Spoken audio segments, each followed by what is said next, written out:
Uhlmann reporting for Katie Chats here at SMITHEE TV in downtown Toronto with singer-songwriter Marie-LYNN Hammond.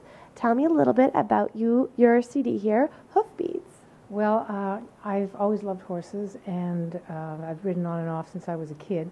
And I'd written about 3 or 4 horse songs already over the years, and I thought, why don't I write a bunch more and do an all-horse song CD, because there isn't that much out there like that. There are a couple of more Western, Western country music style CDs about horses, but this one is not.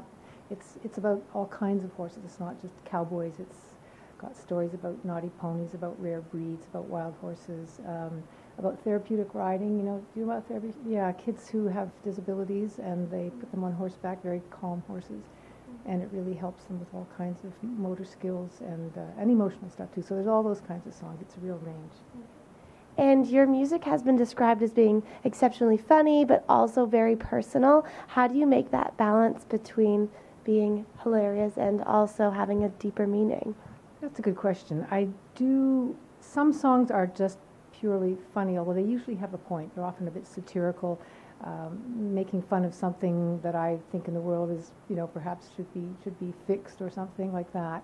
And then some are just straight humor, just because laughing is good. Mm-hmm. And then I have a serious side too. I guess that's just the kind of person I am. And I've been through a lot of things in my life, some, fairly serious, tragic things. I lost my sister to cancer when she was only 47. So those things, they can't help but make your serious side come out as well. So, but life is about balance, and I do both. And they're both serious songs, and there's even a couple of funny ones, even on the horse song CD.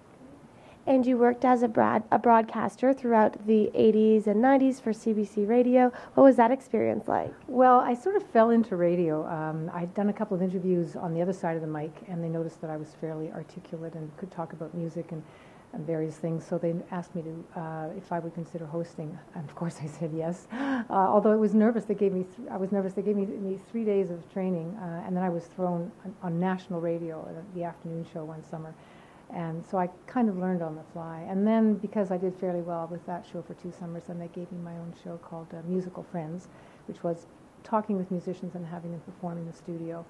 And then I kind of fell out of radio because CBC is, well, in those days, the management was described as ruling with an iron whim, which I think was a good description. So they'd get an idea, and then they'd put it on there, and then they'd get a different idea, and they'd throw one off and put a new one on. So that my show ended after 3 years, even though we had pretty good ratings. And I was busy doing other things at that point. I was writing plays as well, and so I even co-wrote a screenplay that got produced as a film. So I wasn't too concerned. I missed it, but I had other things to do. What initially sparked your passion for music? Wow, I come from 2 tone-deaf parents, so that's a good question too. My grandmother was musical, although I didn't experience her when she was younger. But I started writing poems when I was 4 or 5. I would dictate them to my mother. And then when I really loved music, and I asked my parents if I could have piano lessons, and they said no, because my dad was military. We moved a lot, but so I said I didn't want to move a big piano. So I said, well, what about something smaller, like a violin? So they agreed. I had 3 years of violin. But then we moved north, and there were no violin teachers, so it was very hard getting music in my life because my parents, as I said, it wasn't an interest. But when I was about 13, 14, I began to write songs a cappella. And I didn't choose to. It's just I'd get these ideas, the melodies would come out, the words, I'd sing them in my room to nobody. I was so shy. And then I went to university and saw people playing guitars, and I thought, and they weren't taking music lessons, they were just doing it on their own.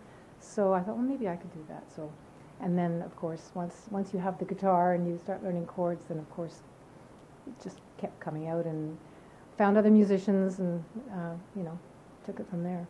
And what's your music process like today when you're writing songs? I'm still not a schooled musician. I did take some lessons in theory and went to the conservatory, but it kind of went in one ear and out the other. I'm still very much I just sit down and the ideas come, although I do know a bit of theory, and I work with great musicians, and so I'll say to them, I hear a chord here and it's kind of a minor 7th, but I don't think that's what. So they'll play things on the piano. I'll say that one.